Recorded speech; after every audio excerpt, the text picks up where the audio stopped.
so long. We've been waiting for this time to begin. We ain't getting any younger. অন্তর্নিহিত অর্থ অর্থাৎ যে সমস্ত উপকরণ শিক্ষাদানে বা শিক্ষা গ্রহণে শিক্ষক এবং শিক্ষার্থী উভয়কেই সহায়তা করে।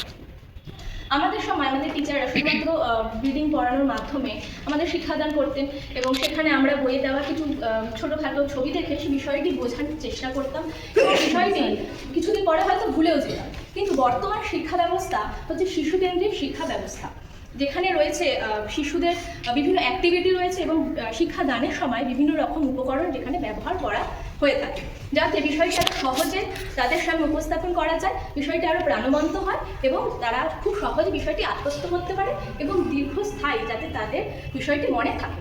সকলে উপস্থিত হয়েছে। আজকে আমার যে 3D মডেলটা আমি তৈরি করেছি সেটি 8ম শ্রেণীর অন্তর্গত আমাদের পৃথিবী বিষয়ে পৃথিবীর অন্দরমহল এককের ভূমিকম্প তরঙ্গের একটি উপ-একক নিয়ে আমি আমার 3D মডেলটি তৈরি করেছি। ভালো করে লক্ষ্য করি আমরা এখানে দেখব বিভিন্ন লেয়ার রয়েছে।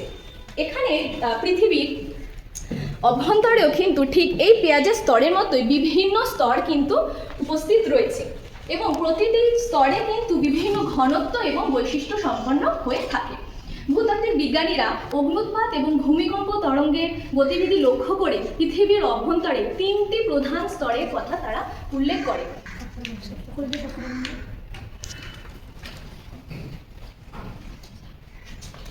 ফার্স্টে রয়েছে আমাদের ভূত্বক, নেক্সট আসছে হচ্ছে গুরুমণ্ডল এবং থার্ড আসছে কেন্দ্রমণ্ডল।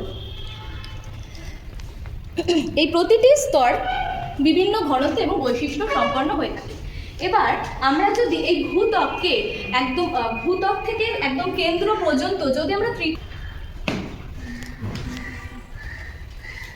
বিষয় আসবে, এর আগে আমি একটু বলতে চাই, এখানে আমার কাছে একটি আপেল রয়েছে। এই আপেলের যে পাতলা লেয়ারটা রয়েছে খোসাটা, একে তুলনা করা হচ্ছে এই ভূত্বকের সঙ্গে এবং এই যে শ্বাসটি রয়েছে মোটা শ্বাসটিকে তুলনা করা হচ্ছে গুরুমণ্ডলের সাথে এবং একদম ভেতরে যে হার্ড। আসলে সবাইকে আজকে আমরা এখানে উপস্থিত হয়েছি, আমরা সবাই শুনলাম আমার আগের সহপাঠীর থেকে যে ডিএলএড সিলেবাসে school based activity 8 teaching learning material বা শিক্ষা সহায়ক উপকরণের প্রেজেন্টেশন করার জন্য।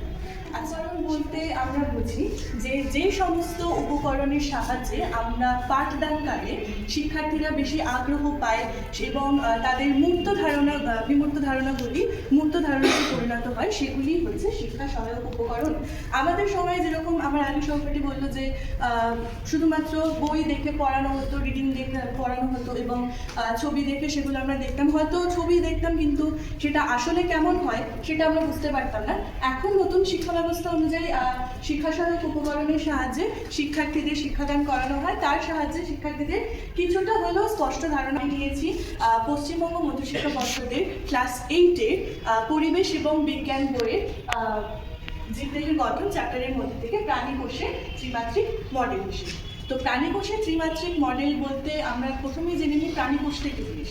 এই যে আমাদের যে মানব দেহ, সেটি তৈরি হয়েছে বিভিন্ন লাখ লাখ কোটি কোটি কোষ দিয়ে। সেই কোষের মধ্যে যে জিনিসগুলো উপস্থিত থাকে সেগুলো নিয়ে আজকে আমি দেখাবো। তো এই যে জিনিসটা দেখতে পাচ্ছি এটা হচ্ছে একটা কোষের আকার, এটিকে মাঝখান থেকে এরকমভাবে কাটা হয়েছে, কাটা হলে আমরা দেখতে পাবো ভেতরে যে জিনিসগুলো রয়েছে।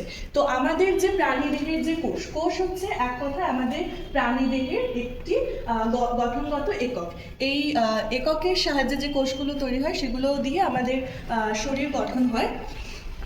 এবার এই কোষ, আমাদের যে প্রাণী কোষ সেটি হচ্ছে একটি প্রকৃত কোষ বা ইউক্যারিওটিক কোষ, যার অর্থ হলো তার মধ্যে একটি সুগঠিত নিউক্লিয়াস এবং বিভিন্ন আবরণ দ্বারা বেষ্টিত বিভিন্ন অঙ্গাণু উপস্থিত থাকে। প্রথমেই রয়েছে কোষের যে বাইরের যে লেয়ারটা বা আস্তরণটি, সেটিকে বলা হয় কোষ ঝিল্লি, যে আমরা এখানে দেখতে পাচ্ছি কোষ ঝিল্লি, বা এটাকে সেল মেমব্রেন বা প্লাজমা মেমব্রেনও বলা হয়। এটি হচ্ছে কোষের সব থেকে বাইরের লেয়ার, এটি আমাদের ভেতরের কোষের যে অঙ্গাণুগুলো থাকে সমস্ত কিছুকে রক্ষা করে। তারপরে আছে এই যে হলুদ অংশটি আমরা দেখতে পাচ্ছি সাইটোপ্লাজম। সাইটোপ্লাজম হচ্ছে এই নিউক্লিয়াসটি বাদ দিয়ে যে জায়গাগুলো রয়েছে সেগুলো হচ্ছে থকথকে জেলির মতো একটি আস্তরণ থাকে যার মধ্যে সমস্ত অঙ্গাণুগুলো উপস্থিত থাকে। এরপরে আসছে আমরা দেখতে পাচ্ছি এর মধ্যে রয়েছে এই অঙ্গাণুটি, যেটিকে সমস্তটিকে একসাথে বলা হয় নিউক্লিয়াস। তার মধ্যে এইটি হচ্ছে নিউক্লিওলাস এবং এটি হচ্ছে নিউক্লিয় আবরণী, এগুলি হচ্ছে নিউক্লিয় ছিদ্র। সমস্ত মিলিয়ে নিউক্লিয়াস তৈরি হচ্ছে। নিউক্লিয়াসকে আমরা কোষের প্রাণকেন্দ্র বলছি। এই নিউক্লিয়াসের মধ্যে উপস্থিত থাকে নিউক্লিক অ্যাসিড, যেরকম ডিএনএ, আরএনএ, আমরা সবাই নাম শুনেছি। এগুলো আমাদের ডিএনএ, আরএনএ আমাদের বংশগতিতে সাহায্য করে। এছাড়াও এই নিউক্লিয়াস পুরো কোষে, এই যে আমরা পুরো কোষ দেখতে পাচ্ছি, সেই কোষের বিভিন্ন কাজকর্মকে নিয়ন্ত্রণ করে। আফটারনুন এভরিওয়ান, আজকে আমরা সবাই মিলিত হয়েছি। আজকে হচ্ছে আমরা স্কুল হেলথ অ্যাক্টিভিটি 8 বিষয়টি আমরা সবাই আমি আলোচনা করি। তার মধ্যে আমি টিএলএম মানে টিচিং লার্নিং মেটেরিয়াল সম্পর্কে বলি। আগে জেনে নেবো যে শিক্ষা সহায়ক উপকরণ বা টিএলএম কী ও হচ্ছে ষষ্ঠ শ্রেণীর আমাদের শরীর একক থেকে, আর উপএকক হচ্ছে হৃৎপিণ্ড। আচ্ছা, প্রথমেই আজ দেখতে পাচ্ছি এখানে ঊর্ধ্ব শিরা, যেখান থেকে আমাদের শরীরে অক্সিজেন আমরা নিই বা গ্রহণ করি। অক্সিজেনযুক্ত রক্ত এই ঊর্ধ্ব শিরা থেকে প্রথমে ডান নিলয়ে প্রবেশ করে। এই ডান নিলয়ে এখানে হচ্ছে ত্রিপত্র কপাটিকা আছে, যার মধ্য দিয়ে এই ডান নিলয়ে প্রবেশ করে। এই ডান নিলয় থেকে সেই অক্সিজেনযুক্ত বা অবিশুদ্ধ রক্ত সেটি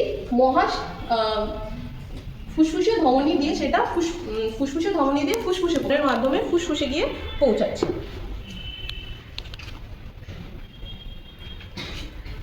এরপরে এই যে অক্সিজেন কার্বন ডাইঅক্সাইডযুক্ত রক্ত ফুসফুসীয় শিরা থেকে তারপরে বাম অলিন্দে প্রবেশ করে দ্বিপত্র কপাটিকার মধ্য দিয়ে। তারপর দ্বিপত্র কপাটিকা থেকে বাম নিলয়ে পৌঁছায় এবং বাম নিলয় থেকে সেটি আবার আমাদের দেহে প্রবেশ করে। সেখান থেকে আমাদের দেহে রক্ত মানে স্কুল প্লাস অ্যাক্টিভিটি টিএলএম এর জন্য, অর্থাৎ শিক্ষা সহায়ক উপকরণ। শিক্ষা সহায়ক উপকরণ বলতে আমরা কি বুঝি? শিক্ষা সহায়ক উপকরণ বলতে আমরা বুঝি বর্জ্য পদার্থ একক এবং উপএকক হলো বর্জ্য পদার্থের শ্রেণীবিভাগ। অর্থাৎ আমরা বাড়ির বর্জ্য পদার্থ কী কী, মানে বাড়ি থেকে আমরা এবং নানা জায়গা থেকে কী কী বর্জ্য পদার্থ পেতে পারি। আমরা এখানে বাড়ি থেকে পেতে পারি হলো সবজির খোসা এবং প্লাস্টিকের বোতল, এবং কলকারখানা থেকে আমরা নানা রকম পদার্থ পেতে পারি, রাসায়নিক পদার্থ, এবং সরকারি ডাক্তারখানা হসপিটাল থেকে আমরা পেতে পারি নানা রকম ইঞ্জেকশনের সিরিঞ্জ। অর্থাৎ আমরা এগুলো কোনটা কিসে ফেলবো, আমরা বাড়ির খোসাগুলো এর মধ্যে ফেলতে পারি, এবং যে আমরা কলকারখানা থেকে যে পাই লাইট, সেগুলো আমরা এর মধ্যে ফেলতে পারি, এবং প্লাস্টিকের জিনিসপত্র আমরা এই বাক্সটায় ফেলতে পারি। অর্থাৎ আমরা এগুলো পুনর্ব্যবহারও করতে পারি, অর্থাৎ জৈব ভঙ্গুর এবং জৈব অভঙ্গুর। জৈব ভঙ্গুর যেগুলো আমরা আর ব্যবহার করতে পারবো না, কিন্তু জৈব অভঙ্গুর আমরা ব্যবহার করতে পারবো। এবং এই বর্জ্য পদার্থ ব্যবস্থাপনার মধ্যে দিয়ে আমরা অনেক কিছু পরিবেশ দূষণের হাত থেকে রক্ষা করতে পারি এবং নিজেদেরকেও সুস্থ। আজকে আমরা এখানে উপস্থিত হয়েছি শিক্ষা সহায়ক উপকরণ বিষয়টি আলোচনা করার জন্য। প্রথমে আমরা জেনে নেব শিক্ষা সহায়ক উপকরণ বিষয়টি কী। শিক্ষা সহায়ক উপকরণের মাধ্যমে আমরা যদি শিক্ষার্থীদের সামনে আমাদের আলোচ্য বিষয় যদি উপস্থাপন করি, তাহলে শিক্ষার্থীদের বিমূর্ত ধারণা মূর্ত ধারণায় প্রকাশ। আমাদের পৃথিবী বইয়ের প্রথম অধ্যায়ের অস্তিত্ব পৃথিবী পাত সঞ্চালন বা প্লেট টেকটোনিক্স। আমরা প্রথমে জানব পাত সঞ্চালন কিভাবে হয়। পৃথিবী কয়েকটি বিশাল এবং অনমনীয় পাত দ্বারা গঠিত। এই পাত মহাসাগর এবং মহাদেশের নিচে অবস্থিত। এরপরে আমরা জানব পরিচলন স্রোত কি।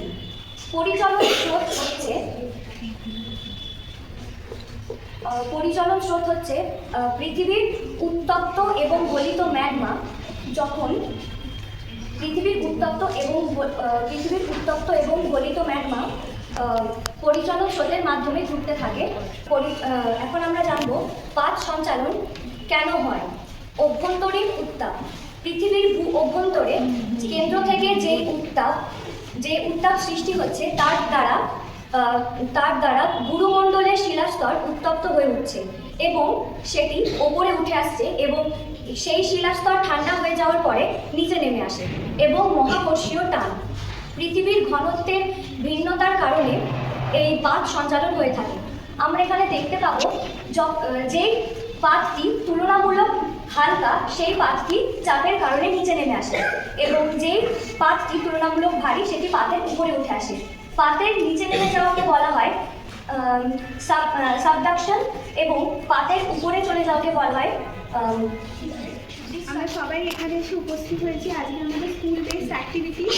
এইটা একবার জন্য মডেল আমরা বানিয়ে এনেছি যাকে আমরা বলি শিক্ষা সহায়ক উপকরণ। এবং এই শিক্ষা সহায়ক উপকরণটা কী সেটা আমরা প্রথমে জেনে নেব। শিক্ষা সহায়ক উপকরণ দ্বারা আমরা যখন স্কুলে যাই তখন যাতে সেই পাঠ যেটা আমরা পড়াচ্ছি সেটা অনেক বেশি প্রাণবন্ত হয়ে ওঠে, যাতে স্টুডেন্টরা একটি মুক্ত ধারণা পায়, সেই প্রচেষ্টায় আমরা এই শিক্ষা সহায়ক উপকরণ করে থাকি। পর্বত শ্রেণীগুলো আছে সেগুলো কীভাবে তৈরি হয়েছিল। আচ্ছা, তো আমি এখানে আমাদের পৃথিবী বিষয় থেকে সপ্তম শ্রেণীর ভূমিরূপ যে এককটি আছে তার ভূপৃষ্ঠের সব জায়গায় এক নয়, তার মধ্যে থেকে ভঙ্গির পর্বত কীভাবে তৈরি হয়েছে সেটি আমি তোমাদেরকে দেখাবো। তো আমাদের যে ভূপৃষ্ঠ আছে সেটি সব জায়গায় সমান নয়, কোথাও পর্বত রয়েছে, কোথাও আবার সমতল, কোথাও রয়েছে প্ল্যাটো বা মালভূমি যেটাকে আমরা বলি। তো এই পর্বত যে রয়েছে এটি সৃষ্টি কিভাবে হয়েছে, তো আমাদের বিভিন্ন যে মহাদেশ এবং মহাসাগরগুলি আছে সেগুলি অনেক প্লেটের ওপর, এই প্লেটের তলায় রয়েছে এই লেয়ারটা যাকে আমরা বলি অ্যাসথেনোস্ফিয়ার। এই অ্যাসথেনোস্ফিয়ার হচ্ছে এক রকমের থকথকে স্তর বা লেয়ার, যেটার ওপরে আমাদের যত ছোট বড় সব দেশগুলি ভাসছে এবং অনেক সময় ভাসতে ভাবে অনেক সময় কাছাকাছি এসে এরকম ধাক্কা খায়। আর এই ধাক্কা খাওয়ার ফলে দেখো এই যে ধাক্কা খাচ্ছে এটার ফলে তৈরি হচ্ছে পাহাড়। আর এই পাহাড়টাকেই আমরা বলি ভঙ্গির পর্বত, কারণ এটিতে রয়েছে অনেকগুলি ফোল্ডস বা যেটাকে আমরা বলি স্তর, ফোল্ড মাউন্টেন যেটাকে আমরা বলি। এর ফলে এই যে ফোল্ডগুলো তৈরি হয়, এই ফোল্ডগুলোর জন্যই আমরা এটাকে বলি হচ্ছে ভঙ্গির পর্বত বা ফোল্ড মাউন্টেন। আমাদের যে বিভিন্ন পৃথিবীর বুকে যেসব ফোল্ড মাউন্টেন রেঞ্জেসগুলো যেগুলো রয়েছে, পর্বত শ্রেণীগুলো যেগুলো রয়েছে সেগুলি হচ্ছে আমাদের হিমালয় পর্বত এশিয়াতে, তারপরে রয়েছে সাউথ আমেরিকার অ্যান্ডিজ, আর নর্থ আমেরিকার রকিজ, আর ইউরোপের অ্যালপস। আমরা আজকে সবাই এখানে একত্রিত হয়েছি স্কুল বেসড অ্যাক্টিভিটি TLM অর্থাৎ টিচিং লার্নিং মেটেরিয়াল এর প্রেজেন্টেশনের জন্য। হচ্ছে পৃথিবীতে নিজের কক্ষপথে ঘুরছে সেটা হচ্ছে আর্নিগতি, যার জন্য আমাদের এই দিন রাতটা হচ্ছে। আর বার্ষিক গতি হচ্ছে পৃথিবীতে সূর্যের চারপাশে একবার প্রদক্ষিণ করছে, সেইটা হচ্ছে বার্ষিক গতি, যার জন্য আমাদের বছর চেঞ্জ হচ্ছে। তো আমি আজকে দেখবো যে দিন রাতটা হচ্ছে কি একটু প্রথমে আমাদের দিয়ে আছে যে আমাদের 24 ঘন্টায় হচ্ছে আমাদের একদিন, সেখানে হচ্ছে 12 ঘন্টা দিন। আর ভাবে পড়ছে, খুব হালকাভাবে পড়ছে, তখন সেই সময়টা হচ্ছে আমাদের ভোরবেলা। এরপরে যখন সূর্যের আলো পৃথিবীর ওপর খুব ভালোভাবে পড়ছে তখন এই দিকটা হয়ে যাচ্ছে আমাদের, তখন সেই দিকটা হচ্ছে আমাদের দিন, আর অপোজিট দিকটা হয়ে যাচ্ছে রাত। ধরো এই দিকটা যদি আমি এখন ইন্ডিয়া ধরি আর এই দিকটা আমেরিকা ধরি, তাহলে ইন্ডিয়ায় এখন হচ্ছে দিন, মানে এখন আমরা সবাই কাজে এসেছি বা সবাই স্কুলে যাচ্ছে, কেউ কাজে যাচ্ছে। আর এই সময় আমেরিকায় হচ্ছে রাত, মানে এই সময় আমেরিকার লোকজন রেস্ট নেবে, কেউ কাজ থেকে ফিরবে। ঠিক এইভাবে আবার যখন পৃথিবী ঘুরছে, সূর্যের আলো হচ্ছে গাছের মেন প্রধান শক্তি, যার মাধ্যমে সূর্যের আলো থেকে শক্তি গাছ পায়, সেখান থেকেই খাবারটা তৈরি হয়। সূর্যের আলো যখন গাছের পাতায় পড়ে তখন সেই পাতাতে ক্লোরোফিল নামক এক ধরনের পদার্থ থাকে, সেই পদার্থের মাধ্যমে খাবারটা উৎপন্ন হয়। এছাড়াও গাছের পাতায় থাকে ছোট ছোট ছিদ্র, সেই ছিদ্রর মাধ্যমে কার্বন ডাই অক্সাইড, গাছ হচ্ছে কার্বন ডাই অক্সাইড গ্রহণ করে, যেটা আমরা হচ্ছে ছেড়ে দিই। কার্বন ডাই অক্সাইড খালি অক্সিজেন গ্রহণ করি, তো সেই কার্বন ডাই অক্সাইড গ্রহণ করে পাতার মধ্যে দিয়ে খাদ্য উৎপন্ন করে, সেই পাতার মধ্যে খাদ্য উৎপন্ন করে এবং সেই খাদ্য গাছের শক্তি যোগায়। এবার আছে মূলটার কাজ হচ্ছে প্রথমে জল, এছাড়াও জলও আছে মূলও আছে। জল থেকে গাছ হচ্ছে জল আর খনিজ পদার্থের মাধ্যমে খাবার মূলের মাধ্যমে শোষণ করে, সেটি শোষণ করে তা পাতায় পৌঁছে দেয়। এবং সূর্যের আলো ছাড়াও জল এবং খনিজ পদার্থের মাধ্যমে যখন পাতায় খাবার তৈরি করে, সেই খাবারটার নাম হচ্ছে গ্লুকোজ নামক এক পদার্থ খাবারের উৎপন্ন করে। এইভাবে গাছ তাদের নিজেদের খাবার তৈরি করে।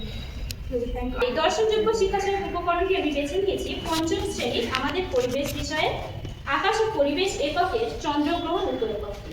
আর এই চন্দ্রগ্রহণ বিষয়ে আমি শিক্ষার্থীদেরকে বোঝানোর আগে আর আমি বলবো যে শিক্ষার্থীদের মুক্ত ধারণা কিছুটা তাদের আছে যে চাঁদ সূর্য পৃথিবী সম্পর্কে, কিন্তু শিক্ষার্থীরা অনেক সময় যে চন্দ্রগ্রহণ দেখে, যে চাঁদকে অনেক সময় পুরোপুরি গোল দেখায় এবং আলোকিত অবস্থায় দেখায়, কিন্তু শিক্ষার্থীরা তাদের সম্পূর্ণ অনেকে ধারণা নেই যে চন্দ্রগ্রহণটা কিভাবে হয় এবং কখনই এই চাঁদকে আমরা দেখতে পাই পুরোপুরিভাবে।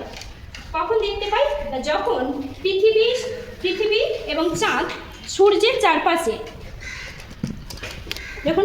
চারপাশে ঘুরতে থাকে, আর এই ঘুরতে ঘুরতে যখন পৃথিবী চাঁদ ও সূর্যের মাঝখানে অবস্থান করে, তখন কি হয়, এই সূর্যের তাপ চাঁদের কাছাকাছি এসে পৌঁছয় না। পৃথিবীর ছায়ার বাধার মাধ্যমে চাঁদের ওপরে আলোকিত হতে পারে না, কারণ চাঁদের নিজস্ব কোনো আলো নেই, সূর্যের কাছ থেকেই সে আলো পায়। আর চাঁদের থেকে পৃথিবী যেহেতু 50 গুণ বড় হওয়ার কারণে এই পৃথিবীর বাধার কারণে চাঁদের ওপর সূর্যের আলো উপস্থিত হতে পারে না, আর ঠিক তখনই আমরা চাঁদকে পৃথিবী থেকে দেখতে পাই না, সম্পূর্ণরূপে দেখতে পাই না। তখনই ঘটে চন্দ্রগ্রহণ ঘটে তখনই। আর যখন আংশিকভাবে আসে, ঘুরতে ঘুরতে যখন কিছুটা অংশ আসে, যখন পৃথিবী আর চাঁদ যখন সূর্যের কাছাকাছিতে অবস্থান করে, তখন চাঁদের কিছুটা অংশ আলোকিত হয়, তখন সেটা হয় আংশিক চন্দ্রগ্রহণ। আর যখন পুরোপুরিভাবে ঢেকে যায়, তখন সেটা হয় পূর্ণগ্রাস চন্দ্রগ্রহণ। প্রায় 460 কোটি বছর আগে মহাকাশে ভাসমান ধূলিকণা, হাইড্রোজেন এবং হিলিয়াম গ্যাসের যে মেঘ, সেটি সংকুচিত হয়ে তৈরি হয়েছে এই সূর্য। আর এই সদ্য উৎপন্ন এই নক্ষত্র সূর্য, এটি মহাকর্ষের কারণে পরমাণুতে ধাক্কা লেগে প্রচণ্ড উত্তপ্ত হয়ে যায়, এবং উত্তপ্ত হওয়ার ফলে আগুনের মতো আগুনের যে শক্তি, সেটি আলো এবং তাপ সূর্যের চারিদিকে ছড়িয়ে পড়ে। আর বাকি থাকা এই মহাকাশে ভাসমান ধূলিকণা এবং গ্যাস, সেগুলি সূর্যের চারিপাশে সূর্যের আকর্ষণে প্রদক্ষিণ করতে থাকে। আর যখন সূর্যের চারপাশে প্রদক্ষিণ করে, তখন এই ধূলিকণাগুলি লক্ষ লক্ষ বছর পর এগুলি আমাদের পৃথিবী সহ বিভিন্ন গ্রহ, উপগ্রহ এবং গ্রহাণুপুঞ্জ তৈরি হয়, যেটি সূর্যকে প্রদক্ষিণ করে চারিদিকে ঘুরতে থাকে। এটিই হলো সৌরজগৎ ও সৌর পরিবার। আমাদের পরিবারে যেমন আমাদের বাবা মা ভাই বোন সকলকে নিয়ে একটা পরিবার হয়, সেরকমই সূর্যের পরিবারের সদস্য হচ্ছে এই বিভিন্ন গ্রহ, উপগ্রহ এবং গ্রহাণুপুঞ্জ। টিচিং লার্নিং মেটেরিয়ালস বা শিক্ষা সহায়ক উপকরণ কি, তা আমরা প্রথমেই আমার সহপাঠীদের থেকে জেনেছি যে জিনিসগুলি শিক্ষা সহায়ক উপকরণ হচ্ছে এমন একটি প্রক্রিয়া বা মাধ্যম যার মধ্য দিয়ে শিক্ষক এবং শিক্ষার্থী উভয়ে লাভবান হয়। তার ফলে শিক্ষক সহজেই বিষয়টি দেখাতে পারবে শিক্ষার্থীদের কাছে, এবং শিক্ষার্থীরা সহজে সেই জিনিসটির উপর আকর্ষিত হয়ে সেটি সহজেই বুঝবে এবং তার বিষয়টি বোধগম্য লাভ করবে। আমরা জানি যে একটি ছবি হাজারো শব্দের থেকেও বেশি আমাদেরকে আকর্ষণ করে। তাই আজ আমাদের বিষয় হচ্ছে যে মডেলটি আমি উপস্থাপন করেছি, সেই মডেলটি হচ্ছে জলচক্রের উপরে আমি তৈরি করেছি। জলচক্র কি? আমরা ক্লাস 5-এর আমাদের পরিবেশ থেকে একক ভৌত পরিবেশ, উপ একক জল, স্রোত ও তাপ থেকে জলচক্রের আমি একটি মডেল তৈরি করেছি। এই জলচক্র কি জিনিসটা সবার প্রথমে আমি জেনে নিই। জল চক্র, জল আমরা কম বেশি নয় সবাই জানি জলের ভূমিকা আমাদের জীবনে, আমাদের দৈনন্দিন জীবনে এবং আমাদের সব কাজেই জলকে আমরা অপরিহার্য উপাদান হিসেবে আমরা ব্যবহার করি। জল ছাড়া আমরা বাঁচবো না, জল আমাদের জীবন। এই যে জলের যে প্রসেসিং বা এই চক্র যে কথাটা বলছি, চক্র মিন্স চাকা। জানি যে চাকা কিভাবে রোটেশন হয়ে এক জায়গা থেকে আবার এক জায়গায় ফিরে আসে, সেটাই আমি ফার্স্টে জেনে নেব যে জল যখন কঠিন, তরল, গ্যাসীয় এই তিনটি মাধ্যমের মধ্য দিয়ে বায়ুমণ্ডল, শিলামণ্ডল ও বায়ুমণ্ডল এই তিনটি স্তরের মধ্য দিয়ে চক্রাকারে আবর্তিত হয়ে পৃথিবীর যে ভারসাম্য মানে জলের ভারসাম্য রক্ষা করছে এই জলচক্রের মধ্য দিয়ে। আমরা জেনে নেব এই জলচক্র কিভাবে প্রসেসিং হচ্ছে, মানে জলচক্রের পদ্ধতিটা কি। কয়েকটি পদ্ধতির মধ্য দিয়ে এই ফর্মেশনটা হয়। আমরা যদি সূর্যের আলো, এই সূর্যের আলো জলে পড়ছে, আমরা জানি পৃথিবীতে জলের ভাগ 3 ভাগ জল। আমি যদি এখানে ভাবছি আমার এটা একটা জলাশয়, সেখানে আমি কিছু পরিমাণ জল এখানে দিলাম। আমরা বাড়িতে দেখি তো যখন মারা রান্না করে জল ইভাপোরেশন হয়, মানে বাষ্পীভবন হয়। জল যখন তাপ পায় তখনই কিন্তু বাষ্পীভবন হয়। ঠিক তেমনই প্রাকৃতিক উপায়ে যখন সৌরশক্তি জলের মধ্যে পড়ছে, সেই তাপটা কিভাবে ইভাপোরেশন হচ্ছে সেটি আমি দেখব।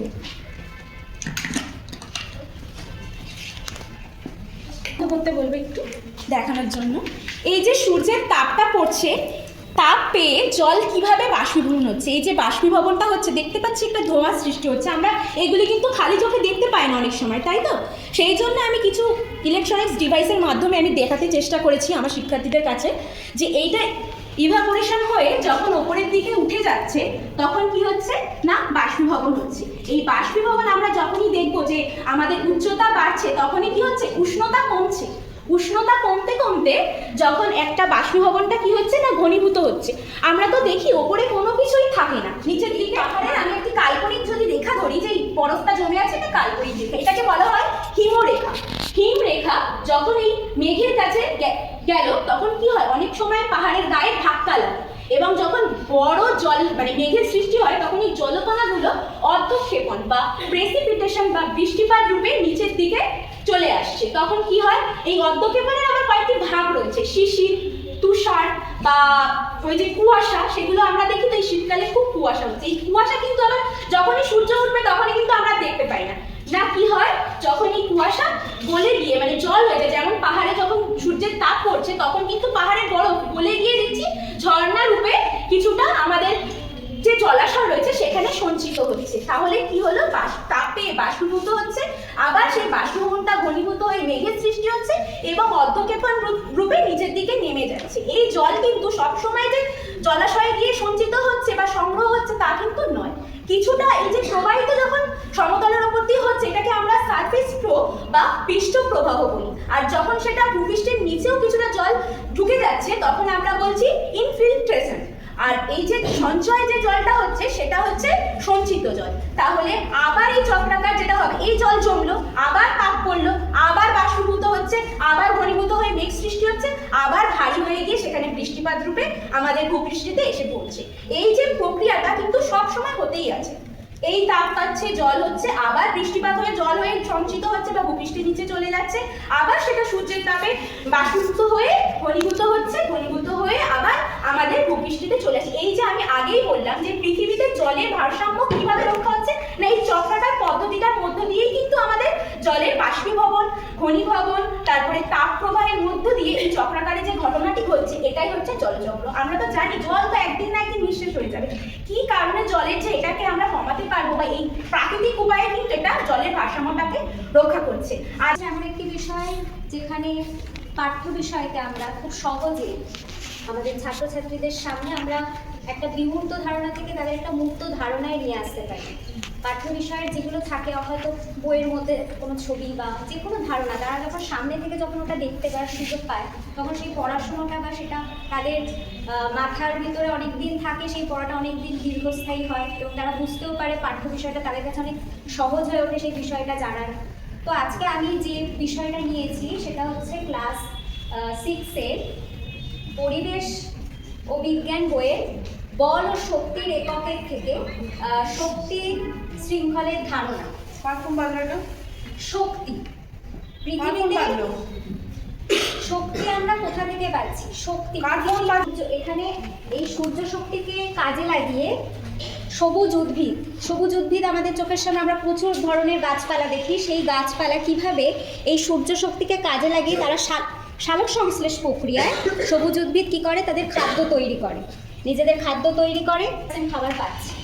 এবার এই গাছকে আমরা অনেক প্রাণী, এই গাছের উপর আবার অনেক প্রাণী নির্ভর করে আছে খাদ্য হিসেবে গ্রহণ করার জন্য। আর তাদের মধ্যে যেমন গরু, ছাগল, ভেড়া, এরা সবাই আমরা জানি এরা সবাই সবুজ উদ্ভিদ খায়। আমি এখানে দেখিয়েছি ঘাসফড়িং সবুজ উদ্ভিদকে খাচ্ছে।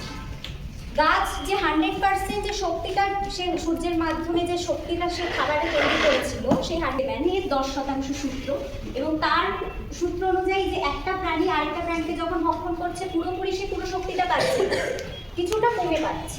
এইভাবে প্রকৃতিতে মানে প্রকৃতির এইভাবেই বাস্তুতন্ত্রটা বজায় রয়েছে। একটা প্রাণী আরেকটা প্রাণীর উপর নির্ভরশীল, কেউ কাউকে মানে অ্যাভয়েড আমরা করতে পারবো না। সমস্ত প্রাণী সবার সাথে আমরা লিঙ্ক রয়েছে। এখানে আমি কিছু সংখ্যক প্রাণীকে দেখিয়েছি, এরকম মানে পরিবেশে আরও অনেক প্রাণী আছে যারা আরেকটা প্রাণীকে খাদ্য হিসেবে গ্রহণ করে জীবন ধারণ করছে, আবার তাকে এইভাবে প্রকৃতির একটা ভারসাম্য বজায় রয়েছে। তো আমার এই শ্রেণী একক শরীরের উপেকক দাঁতের যত্ন।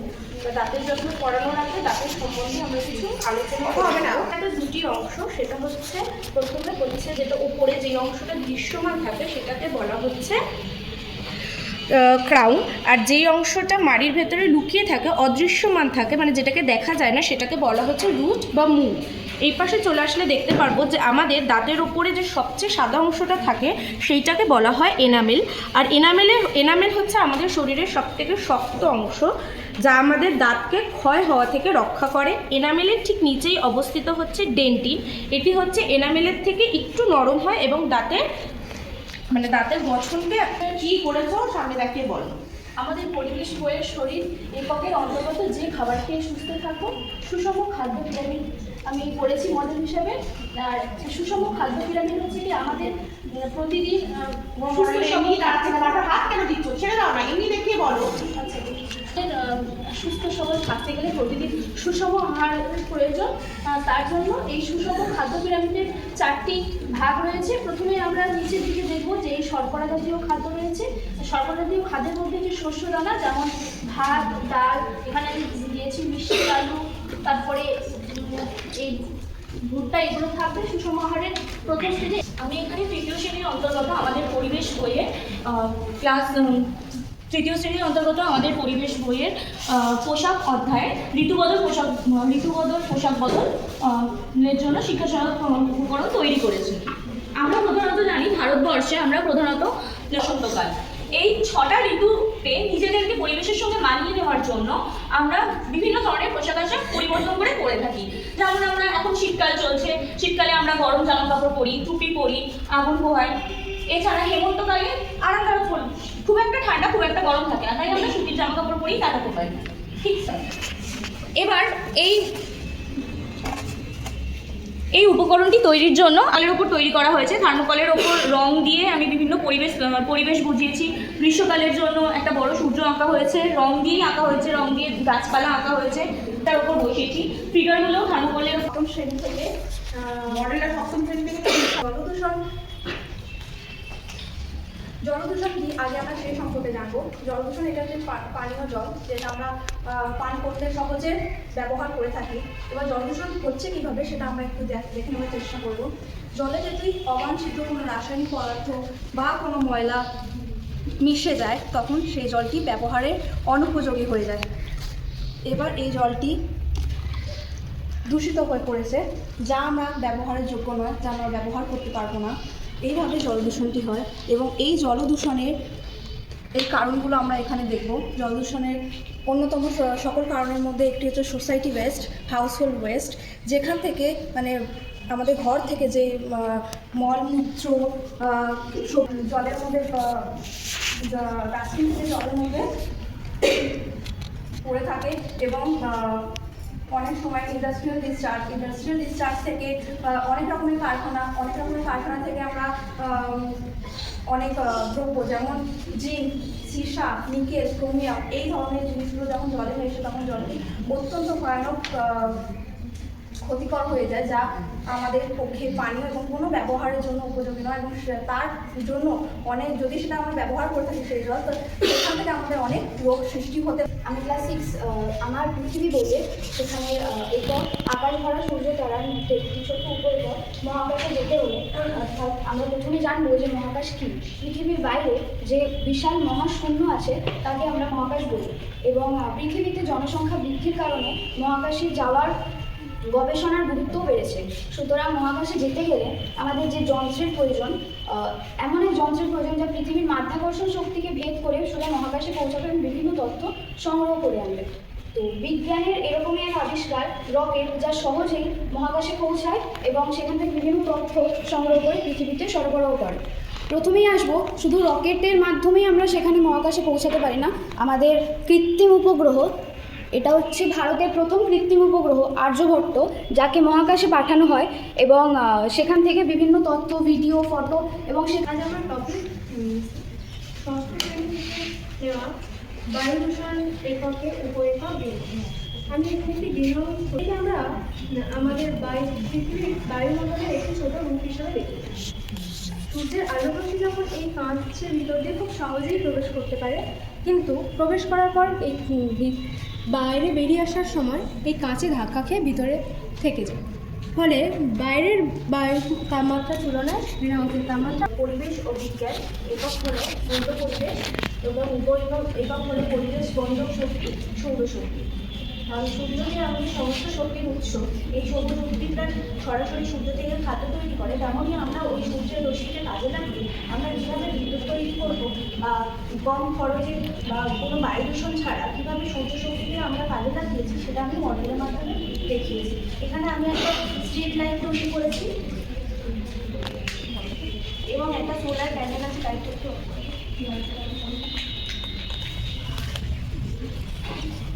যেটা কিছুক্ষণ সূর্যের আলোতে চার্জে ছিল। সূর্য থেকে রশ্মি নিয়ে যেটা এখানে আছে কি সোলার পোস্ট থেকে নিচে গিয়ে ব্যাটারির মাধ্যমে সেটা স্টোর হয়ে বিদ্যুৎ তৈরি হয়েছে। এটা যখন আমাদের সূর্য অস্ত যাবে বা অন্ধকারে রাখা হবে তখন এটা বিদ্যুৎ রূপে কাজ করবে।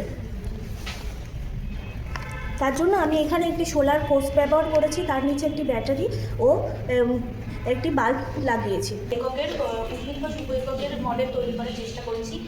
উদ্ভিদ কোষের ত্রিমাত্রিক গঠন, এটি হলো একটি উদ্ভিদ কোষের মডেল তৈরি করেছি, যা হচ্ছে কি এই যে ডিপ গ্রিন কালারে যেটা দেখা যাচ্ছে এটা হচ্ছে কোষ প্রাচীর।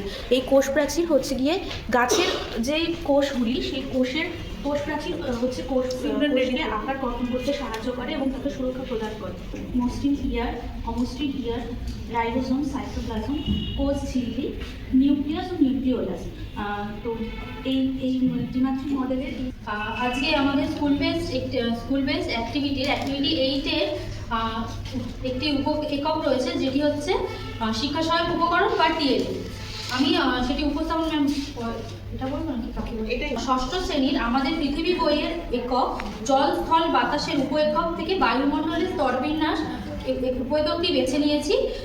প্রথমে বায়ুমণ্ডলের স্তরবিন্যাস বোঝানোর আগে আমি বায়ুমণ্ডল সম্পর্কে বলবো। পৃথিবীর চারিপাশে যে চাদরের মতন গ্যাসীয় পিণ্ড মানে গ্যাসীয় আবরণ বেষ্টন করে রয়েছে তাকে বলছে বায়ুমণ্ডল। সেই বায়ুমণ্ডলকে কখনোই আমরা খালি চোখে দেখতে পাই না। তো সেই বায়ুমণ্ডলের মধ্যে ট্রপোস্ফিয়ার, থার্মোস্ফিয়ার এবং এক্সোস্ফিয়ার, এই 5টি স্তর হচ্ছে আমরা কখনোই খালি চোখে দেখতে পাবো না। আমরা শুধুমাত্র এই স্তরগুলোকে অনুভব করতে পারি বিভিন্ন তার বৈশিষ্ট্য অনুযায়ী। তো সেই জন্য আমি এই মডেলটি তৈরি করছি, যাতে বাচ্চাদের সামনে এটি ধারণাটি স্পষ্ট হয় বায়ুমণ্ডলের বিভিন্ন স্তর সম্পর্কে। প্রথম স্তরটি রয়েছে ট্রপোস্ফিয়ার। ভূপৃষ্ঠ থেকে 50 কিমি উচ্চতায় এই স্তর অবস্থান করছে। এই স্তরের হচ্ছে কি যত উঁচুতে যাওয়া যায় এই স্তরে হচ্ছে তত উষ্ণতা বাড়তে থাকে। এখানে হচ্ছে সাধারণত যেহেতু ধুলোকণা জলকণা থাকে না, এই জন্য সবসময় এই স্তরের শান্ত অবস্থা বজায় থাকে। এখানে এই জন্য জেট প্লেন, বিমান এগুলো এই স্তর দিয়ে যাতায়াত করে। তৃতীয় স্তর হচ্ছে কি মেসোস্ফিয়ার। মেসোস্ফিয়ার হচ্ছে কি ভূপৃষ্ঠ থেকে 80 কিমি নদীটি একটা জায়গায় সৃষ্টি হয় এবং একটা শেষ জায়গায় গিয়ে মেশে। প্রথমে আমি দেখিয়েছি যে নদীটা বরফ গলা জল সেখান থেকে সৃষ্টি হয়েছে, সেটা নদীর আমরা উচ্চ প্রবাহ বলে থাকি। এখানে নদী সারাক্ষণ ক্ষয় কার্য করে এগিয়ে চলে। এই নদী যেখানে শুধু সাধারণত ক্ষয় কার্যই চলে থাকে। এবার নদীটা যখন তার ক্ষয় কার্য দিয়ে এগিয়ে চলে, অর্থাৎ মধ্য প্রবাহের দিকে যখন সে এগিয়ে চলে, তখন সে দুটো কাজ একসঙ্গে করে, একটা ক্ষয় কার্য, একটা সঞ্চয় কার্য। কারণ মধ্য প্রবাহে গিয়ে তার গতি ধীম হয়ে যায়, সে একটু পূর্ণ দিকে মানে তার একটু বয়সটা বৃদ্ধি হতে থাকে। এই বয়সটা বৃদ্ধি হওয়ার ফলে নদী তার বিস্তার করে, মানে একটু বেশি জায়গা জুড়ে সে এগিয়ে চলে। এই সময় কখন বার্ধক্য অবস্থায় পরিণত হয়। এই প্রবাহ যখন চলে তখন নদী কাজ করে শুধুমাত্র সঞ্চয়। এই সঞ্চয় কাজ করার ফলে নদী নানানভাবে শাখা নদীতে পরিণত হয়। একটি টপিক আমি সপ্তম শ্রেণীর পশ্চিমবঙ্গের সাধারণ পরিচিতি এর ছোট একটি টপিক, ছোট একটি উপ-একক সুন্দরবন বিষয়টি আমি এখানে উপস্থাপন করতে চলেছি। তো এই প্রথমেই আমি বলি এই সুন্দরবন কোথায় অবস্থিত। গাঙ্গেয় সমভূমির দক্ষিণ অংশে এই সুন্দরবন অবস্থিত। আর এটি বেশিরভাগ বাংলাদেশের দিকে বেশিটা বিস্তৃত ও আমাদের এখানে রয়েছে। আচ্ছা, এই সুন্দরবন অঞ্চলের মূলত দুটি আমাদের বৈশিষ্ট্য আমরা মূলত জানি।